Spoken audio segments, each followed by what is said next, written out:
lives are tough and difficult, and they're not there out of choice. And who am I to sort of judge? Like, why don't my job is there to look after their health and make life a bit easier. So I think some of it was probably youth and inexperience, and other it was just, these are patients and they need the same service as everybody else. And it was a lot of fun. I have to say, some of them were brilliant people that I had a huge amount of fun, with in the couple of years that I was there. Okay, that's great. We'll definitely accept methadone into the Desert Island Drugs. So also we're looking for a soundtrack to your career. Yeah, this was really hard because clearly I'm from Wigan. I've worked a lot on polypharmacy. So the verve, the drugs don't work, was just so much of an obvious choice. But I'm not going to go down that route because that was good, because I picked that last week. So my choice was it's by a song by Johnny Nash, and it's I Can See Clearly. And it was released in 1972, which is the year that I was born. I don't care that people know what age I am. I didn't give it away. No, I don't care. I think hopefully for me, so you'd asked me to sort of pick something that you think typifies your career. And I hope those that kind of work with me would recognise that I am an optimist, not in the sort of Pollyanna way. Don't get me wrong, I can moan with the best of them, and I do on a regular basis. But in terms of work, I'm not a sort of pharmacist who has to have ironed out every obstacle first. I do like to give things a go, and I'll try new things. And I can sometimes quite clearly see in the NHS, we've got a lot to be proud of, but there's an awful lot that with a bit of organisation and a bit of common sense could be an awful lot better. And I think that song for me is about, it's been a bit rough, but here, let's have a go at this. And the clouds are departing, and let's try. So I just felt it sort of summed up, hopefully, my attitude to trying new stuff in the pharmacy world. Well, having worked with you for 4.5 years, I would totally accept that. Absolutely. Spot on. Good choice. So, and the last idea is for something to go into the oral apothecary library. So a book, if you like, that you would like to recommend to others that may have meant something to your career. Yeah, sure. This was really difficult. I'm a big fiction reader, but not masses of kind of management books and things. But after much deliberation, the book that I've chosen is Invisible Women, Exposing Data Bias in a World Designed for Men, which is by Carolyn Criado Perez. In a nutshell, this book describes that the default human is a male, and the female of the species is sort of established as a kind of subversion of that.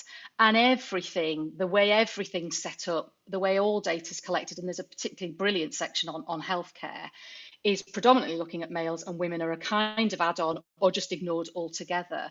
And I think having, been a female, pharmacy is a female-dominated profession in terms of the numbers, but as a female kind of working my way up through the ranks, and you realise some of the stuff you're up against, a book like this, which is relentless in the examples of how the world is not set up for women with caring responsibilities and trying to see what we're up against. And I know now on social media the guys that will have a challenge with that, but I think I would argue, if you're not going to read it for the likes of me, your peers, got daughters, have grandmother, have gone through this stuff, and I as well have gone through this stuff. So I think there is some really important stuff in this book that hopefully the male of the species could benefit from. So I hope that wasn't too controversial for you, fellas, but that was my choice. Absolutely brilliant, and we agree wholeheartedly. And of course, the female of the species is the song by Space that comes to mind for me. It's more deadlier than the male. Yeah, no, I was just going to say, well, I mentioned very briefly that I've been obviously looking at valproate for the last couple of weeks for various reasons, but that's a drug that sort of highlights what you're talking about, really, because obviously I'm looking at it in terms of it shouldn't be taken in women of a childbearing age, and the system just isn't geared up to support that sort of thing, that sort of exclusion, whereby you've got to identify and do something that is in favour of those women. So you saying that has just highlighted something I've been dealing with this week when looking at the system. So good choice. Great first guest, excellent choices and all. Yeah, thanks, Claire. Fantastic first interview for us. Let's move on then with our first current issue that we're going to chat about. And so I did promise you in the introduction that we would open up a discussion on multimorbidity and its importance and the link with treatment burden and polypharmacy. Interestingly, I did highlight a paper for my fellow apothecaries to look at this week in preparation, and I think our guest might have even had it as well. And I thought, that's a new message from a new paper. I think it was a Lancet paper. 10 minutes before we were due on air tonight, it was highlighted that the paper was 9 years old. old. But interestingly, the message is still the same. Stop trying to dig, Jamie. The pedant amongst us is Gimmo. Well done, Gimmo.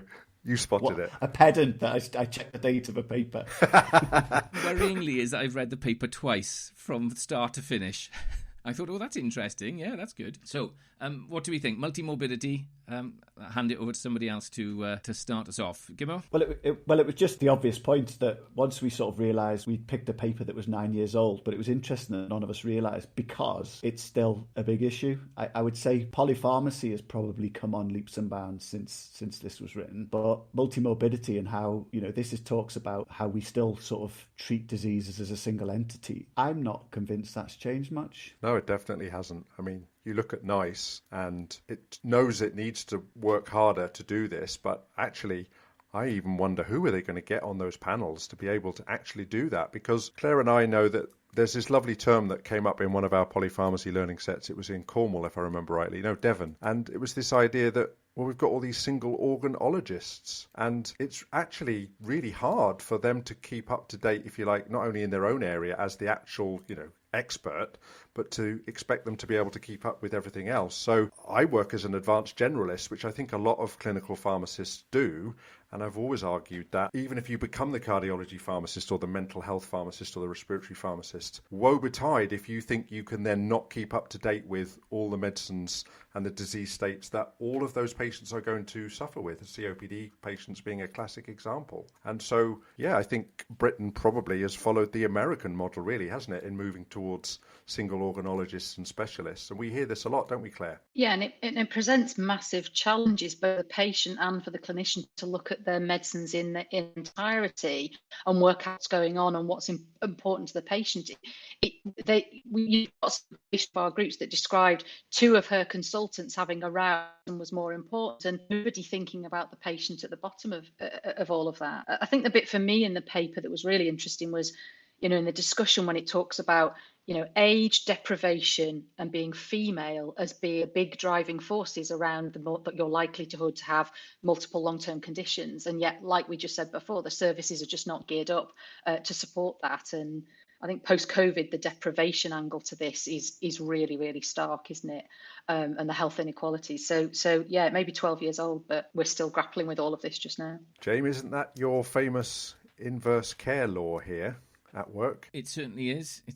And we haven't got time on today's pod, but I promise you a story for a future pod. It's the day I spent with Julian Tudor Hart. And it's one of my most memorable days. And do you know what?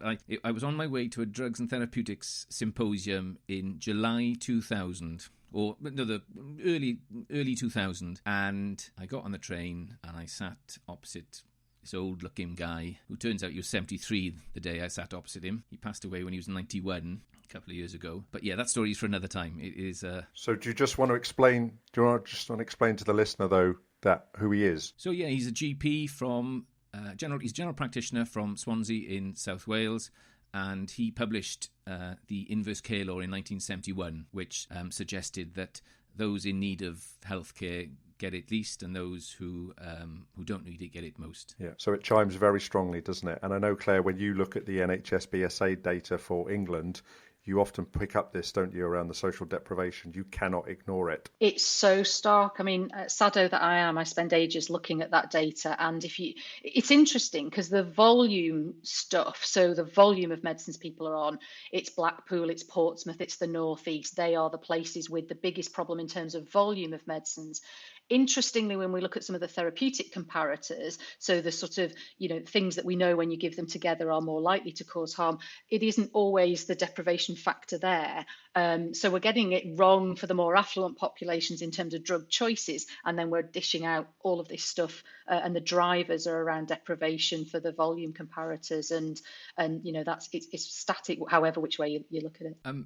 Just to let you know that despite sort of calling out a paper that was 9 years old for our current affairs section, In front of me, I have got 4 papers from the British Journal of General Practice in the last 6 weeks, all on multimorbidity. So primary care consultation length by deprivation and multimorbidity in England, enhancing self-management of multimorbidity in primary care, impact of multimorbidity on healthcare costs and utilisation, and treatment burden for patients with multimorbidity. So, as Gimmo said, a 9-year-old article, but is still as current and as difficult for us today. STC? And I think listeners are always going to want to think about, well, have you got any solutions then? And I think what that paper points to is what I see, and Claire and I have seen this when looking for data around how do you most successfully manage to reduce polypharmacy, and it is through multi-professional teams. So whether that's community geriatricians and GPs, or GPs and pharmacists, or community matrons and pharmacists, or community matrons and GPs, it's a multidisciplinary professional team that is the response. And that paper, that even though, as you say, it's 9 years ago, that's what it talks about. You need to have a generalist primary care team. And primary care, I think, wants to do that, but it's become increasingly hard. And so who is going to fill that void? And I think they are the right people to do it, but they're probably going to need a bit more specialist help from, say, community geriatricians. And as the paper says, what do you do for the loads of people who under the age of, as the paper identifies, lots of people under the age of 55, well, geriatricians generally, they don't see those patients, but they're one of the few people left that will do a all-encompassing medical review of a patient. It's really hard. It is, and it'll be interesting in England where we've started to put these social prescribers in. So, Steve, you're right, the multidisciplinary team is the answer to some of this, but it'll be very interesting what the role of social prescribers is in terms of the non-drug support for some of these patients, and will that have an impact on some of our more deprived populations where actually that is the answer around sort of support that's not really linked to a prescription at all. I guess we'll have to wait and see. Yeah, we'll have to get a single organologist on, I think, to re-ask this question again and see from their point of view. I think that would be really helpful. I'm sure the listeners would listen and take note of that. And we've still got 8 years because we know it takes the NHS 17 years to implement anything. So we're clock's ticking, but we're on track. It's fine. Okay, so thank you all. Well, that was a good chat, but I don't think we should let you off the hook, Jamie. Must do better next time. We'll be discussing that famous paper on vitamin C and its use on British naval ships next week. But I must get chance to tell you my day out with Julian Tudor Heart story properly for a future session. It is extra bonus pod. It's a stunner. Okay, thank you all. Let's move on. What we got coming up next time?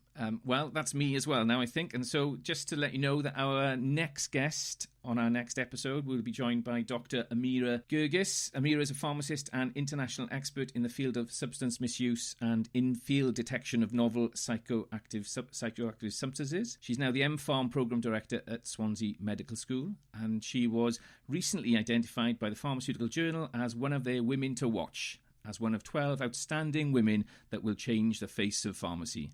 So we look forward to hearing from Amira in our next episode.